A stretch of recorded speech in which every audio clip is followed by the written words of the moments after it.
الحمد لله وحده والصلاة والسلام على من لا نبي بعده رب اشرح لي صدري ويسر لي أمري واحلل عقدة من لساني يفقه قولي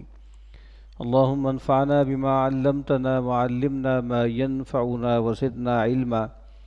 اللهم لا سهل إلا ما جعلته سهلا وأنت تجعل الحزن إذا شئت سهلا آمین یا رب العالمین۔ کتاب ریاض الصالحین میں ہم پچھلے کئی ماہ سے جن احادیث کا مطالعہ کر رہے ہیں ان کا تعلق جو ہے وہ موت سے ہے۔ پہلے جو ہے وہ عام طور پر جو موت کا مقدمہ بنتی ہے وہ بیماری ہے، تو بیماری میں کیا آداب رکھنے چاہیے، عیادت کے کیا آداب اور فضائل ہیں، اور اس کے بعد پھر موت کا تذکرہ ہے، پھر میت کے احکامات ہیں۔ اب اس حوالے سے آخری آج جو ہم نے باب پڑھنا ہے وہ ہے، اس کے بعد آپ دیکھیے گا کہ اگلا جو ایک بڑا عنوان ہے وہ سفر سے متعلق ہے، سفر کے آداب اور سفر کی دعا کیا ہے، اور مسافر کو رخصت کریں تو کیا کرنا چاہیے، اور پھر سفر میں جو رفقا ساتھ ہوتے ہیں ان کے ساتھ کیا معاملہ کرنا چاہیے۔ تو اس میں بھی دیکھیے بہت خوبصورتی ہے، یعنی آپ عام طور پہ ہم کہتے ہیں نا کوئی صاحب فوت ہو گئے تو جناب فلاں صاحب جو ہے وہ رحلت فرما گئے یا سانحہ ارتحال۔ تو آپ دیکھیے موت کا بیان کرنے کے فوراً بعد اب ایک جو دنیاوی سفر ہے اس کا بیان ہے، اور آپ دیکھیے کہ نبی کریم صلی اللہ علیہ وسلم نے جو دعائیں ہمیں سکھائی ہیں، تو سفر کرتے وقت بھی جو دعا کی جاتی ہے اس میں بھی یہی ہے، ٹھیک ہے، کہ لمبا سفر ہے اللہم انت الرفیق فی السفر وانت الخلیفۃ فی الاہل، اور پھر یہ ہے کہ جب انسان واپس آتا ہے آئبونا تائبونا حامدونا لربنا ساجدون، تو آپ دیکھیے کہ وہاں پر بھی تذکرہ کیا ہے، واپس پلٹنے کا، وَإِنَّا إِلَىٰ رَبِّنَا لَمُنْقَلِبُونَ سُبْحَانَ الَّذِي سَخَّرَ لَنَا هَٰذَا وَمَا كُنَّا لَهُ مُقْرِنِينَ وَإِنَّا إِلَىٰ رَبِّنَا لَمُنْقَلِبُونَ، سواری پر بیٹھنے کی دعا۔ تو کس قدر خوبصورتی ہے اس کے اندر کہ اس کے فوراً بعد جو ہے جو رحلہ ہے، رحلہ اسی کو کہتے ہیں، سفر کو کہتے ہیں، رحلات ایک بڑا مبحث ہے ہمارے یہاں علوم الحدیث میں، اور حدیث کے حوالے سے جو لٹریچر چھپا ہے الرحلۃ فی طلب الحدیث، کہ طلب حدیث میں جو رحلات کیے ہیں، جو سفر کیے ہیں، طویل سفر، سینکڑوں میل کے سفر ہمارے محدثین نے کیے ہیں۔ تو بہرحال اس حوالے سے ابھی جو آخری باب ہے میت کے حوالے سے، ہم جو ہے مردہ لوگوں کے حوالے سے، وہ کیا ہے، باب البکاء والخوف عند المرور بقبور الظالمین ومصارعہم واظہار الافتقار الی اللہ تعالی والتحذیر من الغفلۃ عن ذلک۔ دو احادیث لے کر آئے ہیں لیکن عنوان بہت جامع ہے،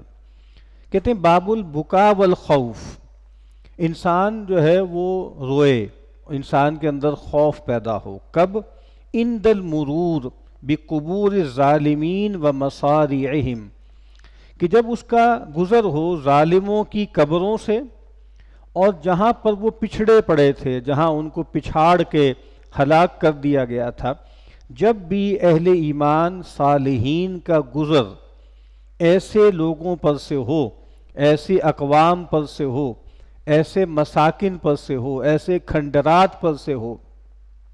جن پر جو ظالم تھے اور جن پر اللہ تعالیٰ کا عذاب نازل ہوا، جس کی وجہ سے وہ اوندھے منہ گرا دیے گئے، ہلاک کر دیے گئے، تو کیا کرنا چاہیے، رونا چاہیے اور خوف کا اظہار کرنا چاہیے۔ وَإِظْهَارُ الْإِفْتِقَارِ إِلَى اللَّهِ تعالی، اور اللہ تعالیٰ کے سامنے اپنا جو فقر ہے، اپنی جو محتاجی ہے، اور یہ محتاجی جو ہے یہ وجودی محتاجی ہے، یعنی یہ محتاجی وہ نہیں ہے کہ 4 روپے کی اور 10 روپے کی اور 10 ارب روپے کی، نہیں، انسان کل کا کل اللہ کے سامنے فقیر محض ہے۔ یا ایھا الناس انتم الفقراء الی اللہ، اے لوگو تم سب کے سب فقیر محض ہو اللہ تعالیٰ کی جناب۔ اور پھر امام کیا فرماتے ہیں، والتحذیر من الغفلۃ عن ذلک، اور اس بات سے خبردار کرنا، متنبہ کرنا کہ انسان اگر اس معاملے میں غفلت کرے گا تو یہ رویہ ٹھیک نہیں ہے۔ دوبارہ سن لیں، جب انسان ظالموں کی قبروں کے پاس سے گزرے اور ان کی عذاب، جہاں پر عذاب آیا تھا جس کی وجہ سے وہ ہلاک کر دیے گئے تھے، وہاں گزریں تو خوف کا اظہار کریں، روئیں دھوئیں اور اللہ کے سامنے اپنی وجودی احتیاج کا تذکرہ کریں، اور امام صاحب فرما رہے ہیں کہ اس بات سے خبردار کرنا کہ اگر انسان ان چیزوں سے غافل رہے گا تو یہ بڑی خرابی کی بات ہے۔ دو احادیث ہیں عن ابن عمر رضی اللہ تعالی عنہما ان رسول اللہ صلی اللہ علیہ وسلم قال لاصحابہ یعنی لما وصلوا الحجر دیار سمود۔ عبداللہ ابن عمر رضی اللہ تعالی عنہما روایت کرتے ہیں کہ رسول اللہ صلی اللہ علیہ وسلم جب پہنچے قریب حجر کے مقام پر کہ جو قوم سمود کا مسکن رہا تھا ہسٹوریکلی،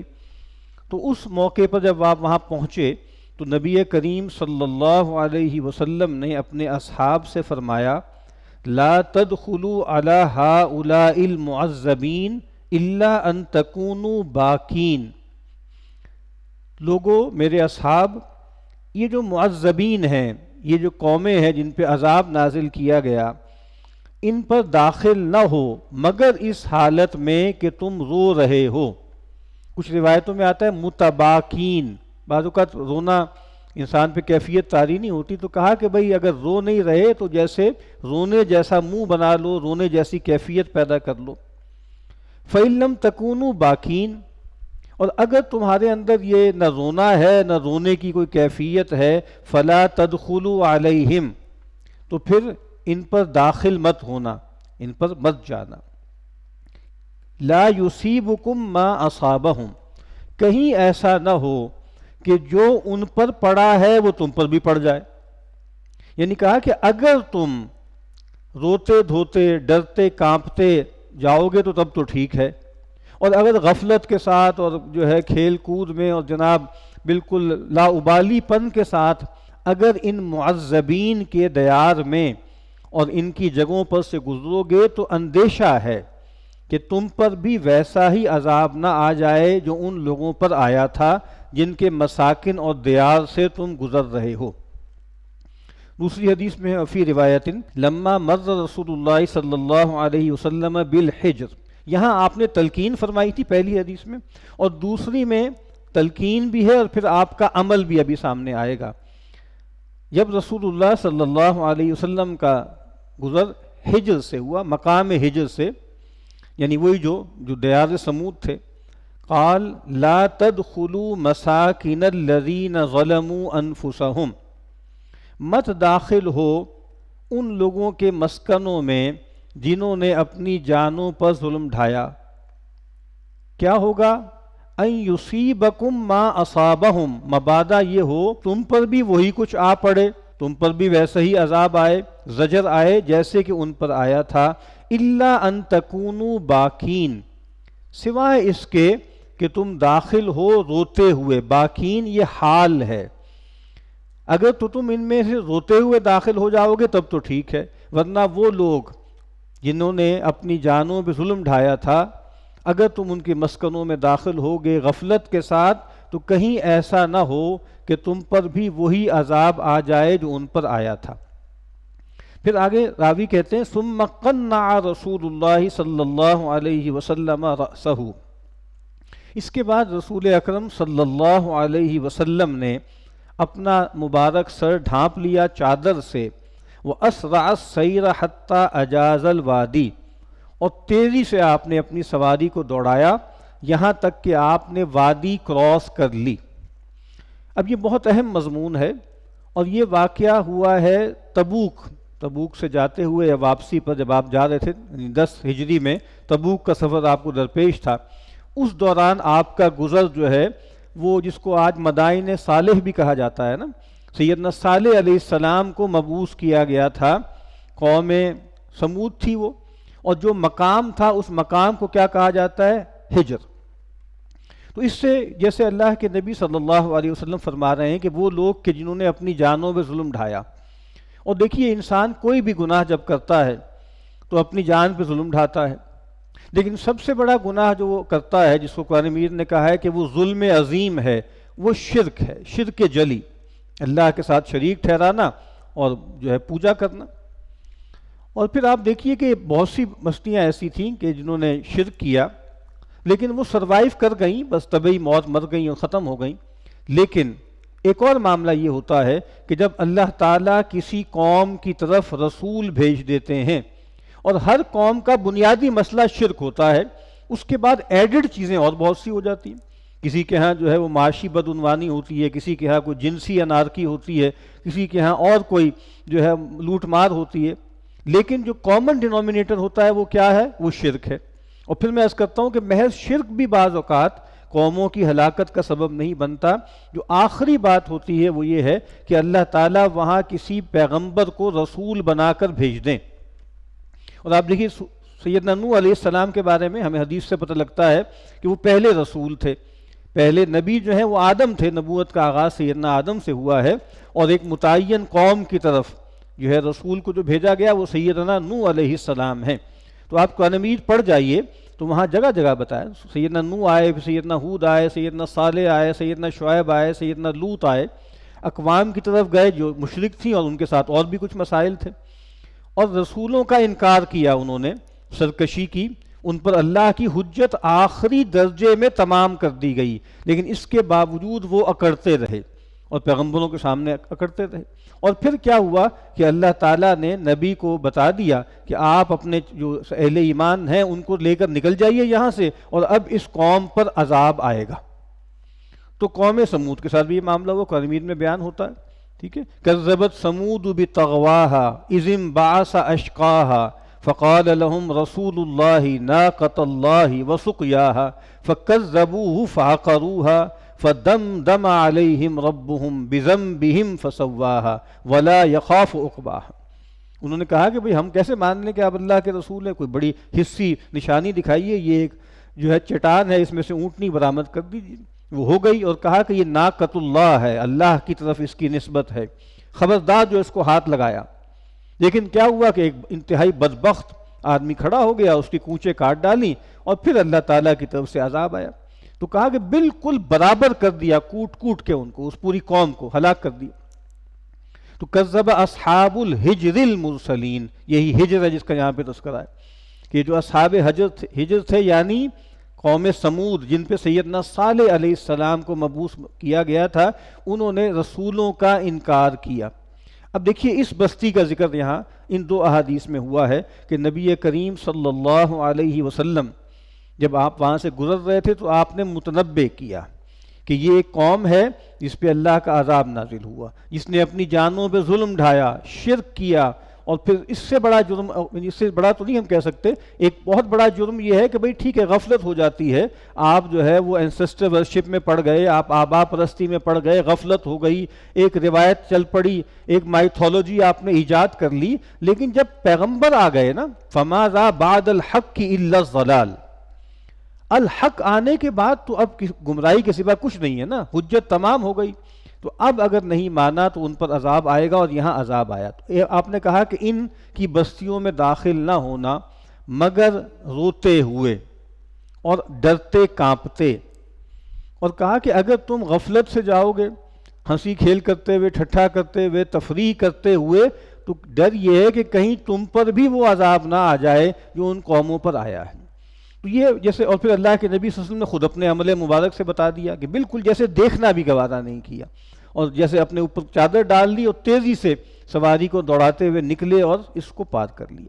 اب یہ بہت اہم بات ہے، لیکن آپ دیکھیے کہ سانحہ کیا ہے.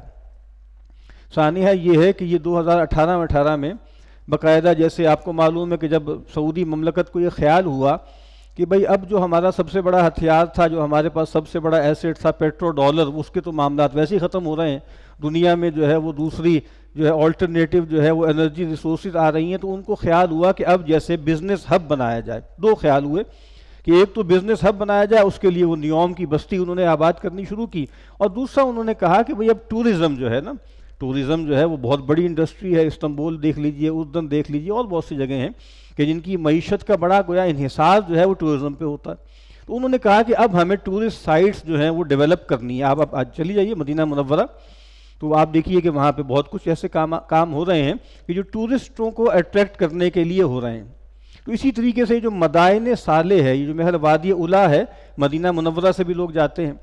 تو وہاں تقریباً کوئی 110 اس طرح کے پہاڑ ہیں. وہ جو کہا نا الذین جابوا الصخر بالواد، کہ انہوں نے جو ہے پہاڑوں کو کاٹ کاٹ کر جو ہے وادی میں بڑی بڑی محل بنائے، بڑی بڑے مونیومنٹس بنائے۔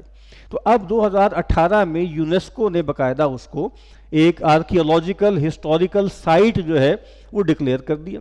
اور میں ابھی دیکھ رہا تھا ایک صاحب جو ہے ایک یورپین تھے، انہوں نے گویا ایک ویڈیو بنائی ہوئی تھی، اس کو کئی ملین اس پہ تھے ویوز، تو اس میں یہی تھا کہ بھائی یہ اصل میں اب چاہتے ہیں کہ یہ پوسٹ کارڈ امیج جو ہے وہ سعودی عرب کا وہ اس طرح کی چیزیں بنیں، یعنی جس کے ذریعے وہ جو ہے کمائی کریں۔ تو اب آپ دیکھیے کہ اللہ کے نبی صلی اللہ علیہ وسلم کیا فرما رہے ہیں کہ تم نے تو داخل بھی نہیں ہونا، تم نے تو وہاں جانا بھی نہیں ہے۔ اور ابھی آپ وہ ویڈیوز دیکھیں نا تو باقاعدہ وہاں پہ جو ہے وہ ہٹس بنی ہوئی ہیں اور خیمے بنے ہوئے ہیں، اور پھر گویا وہ جو ہوتے ہیں نا ٹرالے جو گاڑیوں کے ساتھ لگے ہوئے ہوتے ہیں، تو 4 سٹار قسم کے وہ ٹرالے ہیں، وہاں پہ جو ہے اے سی لگا ہوا ہے، اور پھر اندر جاتے جائیں تو وہاں پر جو ہے ریسٹورنٹس ہیں بہت مہنگے، اور وہاں پہ جو لوگ کھا رہے ہیں اور آ رہے ہیں جا رہے ہیں، اور صاف لگ رہا تھا کہ وہ جو ساری ایمینٹیز ہیں وہ یا تو جو ہے وہ یورپینز اور امریکنز کر سکتے ہیں، فرسٹ ورلڈ کے لوگ کر سکتے ہیں، یا وہ جو عرب ہیں جن کے پاس بے تحاشا پیسہ ہے۔ تو آپ دیکھیے کہ اللہ کے نبی صلی اللہ علیہ وسلم کیا فرما کر گئے، اور یہ وہی لوگ ہیں نا جنہوں نے نبی اکرم صلی اللہ علیہ وسلم اور صحابہ کرام کی تبرکات کو ایک ایک کر کے ختم کیا، یعنی وہ سارے تبرکات تو ختم کیے نا توحید کے نام پہ اور جو ہے شرک اور بدعت کے کلا کما کرنے کے نام پہ، اور اب ٹورزم کے نام سے وہی ساری چیزیں جن کو بلکہ منع کیا گیا ہے اس کو وہ ریوائیو کر رہے ہیں۔ تو یہ بہرحال اللہ کے نبی اور اسی وجہ سے میں پڑھ رہا تھا، ایک شیخ خالد السبت ہیں، بڑے سعودی عالم ہیں، انہوں نے اس میں لکھا ہے کہ اسی طرح بہت سی چیزیں ایسی ہیں کہ اگر آپ کو یہ معلوم ہو جائے کہ بھئی یہ ایک معذب قوم ہے، یا یہ جو جگہ ہے، یہ جو سائٹ ہے، اس پر اللہ کا عذاب آیا تھا، تو اس کو ٹورزم سائٹ بنانا مناسب بات نہیں ہے۔ انہوں نے بغیر تذکرہ کیا اس کا، احرام مصر کا بھی تذکرہ کیا کہ بھئی اگر ہسٹوریکلی یہ بات واضح ہو جائے کہ بھئی یہ واقعتاً وہ جو فرعون تھے اور انہی کے ساتھ معاملات تھے، تو اس کو ٹورزم کی سائٹ بنا دینا اور وہاں پہ ٹورزم کے لیے جانا، انہوں نے اس کو کانٹیسٹ کیا۔ پھر نبی اکرم صلی اللہ علیہ وسلم کی حدیث بھی انہوں نے وہاں نقل کی کہ وادی محصر، نبی اکرم صلی اللہ علیہ وسلم جو ہیں وہ جو مزدلفہ اور منا کے درمیان ہے، وہاں بھی بہت تیزی سے آپ گزر گئے، اور وہاں پر بھی کچھ تاریخی باتوں سے پتہ لگتا ہے کہ یہ وہ جگہ تھی کہ جہاں پہ اصحاب فیل کا واقعہ ہوا تھا، اس قوم کو عذاب دیا گیا تھا۔ تو بدل یہ جو ایک معاملہ ہے، اس حوالے سے اس پہ غور کرنا چاہیے کہ وہ جگہیں کہ جن کے بارے میں یہ طے ہو جائے، ہر لحاظ سے طے ہو جائے کہ یہ وہ جگہ ہے کہ جہاں پر اللہ تعالیٰ کا عذاب آیا تھا اور اللہ تعالیٰ نے ایک قوم کو ہلاک کیا تھا، اس کے بارے میں پیغمبر صلی اللہ علیہ وسلم کی تعلیمات کیا ہیں۔ تو یہ جو رویہ ہے، ظاہر ہے کہ اس کے، اور آپ کو یہ بھی بات معلوم ہونی چاہیے کہ یہ جو سارا آرکیولوجی کا پورا تصور ہے، ہمارے یہاں مونجو دوڑو ہے اور ٹیکسلا ہے اور یہ ہے اور وہ ہے، یہ کلونیل دور کی پیداوار ہے، اس سے پہلے اس کا کوئی وجود ہی نہیں تھا۔ یعنی کلونیلز کیا کرتے ہیں، وہ آتے ہیں اور آ کر آپ کو بعید تاریخ سے جوڑتے ہیں، وہی اصل میں تو دڑاوڑی تھے اور یہاں پہ تو آرینز تھے اور یہ تھے اور وہ تھے، اور جو قریب ترین آپ کی تاریخ ہوتی ہے، ظاہر ہے ان کو تو تباہ کیا نا انہوں نے، مغلوں کو تو تباہ کیا ہے بر صغیر میں، تو جو قریب تاریخ ہے اس سے کاٹتے ہیں، یہ بڑی ایک واردات ہے، قریبی تاریخ سے کاٹتے ہیں اور بعید تاریخ سے جا کے آپ کو جوڑ دیتے ہیں، اور یہ پورا ایک کھیل ہوتا ہے آرکیولوجی کا اور میوزیمز کا اور سائٹس کا، اور ہم بھی اس کا شکار ہو جاتے ہیں۔ تو بہرحال یہ حدیث بہت ہی چشم کشا ہے کہ جس میں نبی اکرم صلی اللہ علیہ وسلم نے فرمایا کہ وہ قومیں کہ جن پر اللہ کا عذاب نازل ہوتا ہے وہاں پہ مت داخل ہو، داخل ہونا ہے تو ڈرتے کانپتے داخل ہو اور جلدی سے اس سے گزر جاؤ، اور وہاں تفریح کے لیے، کھیل کود کے لیے، غفلت کے لیے داخل ہونا مناسب نہیں ہے۔ وآخر دعوانا ان الحمد للہ رب العالمین۔